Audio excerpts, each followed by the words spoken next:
ओडिशा को विकास करने ओडिशार जनसाधारण विकास करने जदि सरकार जदि निरपेक्ष भाव में दल टू ऊर्ध्व रही जदि किसी निष्पत्ति नौ व्यक्तिगत भाव में समर्थन दूँ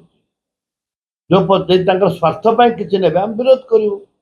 कि राज्यर विकास लोकंर हित लोकंर सुविधा जदि किसी करा जाए ताहले आम कहीं विरोध करिया जीवु लोक हितकर हूँ सब श्रेय ओडिशा तो 24 वर्ष आंके 9 वर्ष मिसिक 24 वर्ष शासन कले नवीन बाबू बीजेपी 9 वर्ष थिला एवं टोटली 24 वर्ष ओडिशा केते आगो को जाइछि ओडिशा केते आगो जनसाधारण जानते से जगन्नाथ ये जगन्नाथ ना राजनीति कले से रामचंद्र ना राजनीति कले सफाई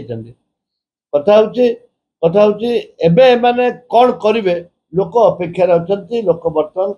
तर्जमा कर गला सरकार कौन होता है सरकार बर्तमान सुधा ए सरकार केवल रंगमरा चली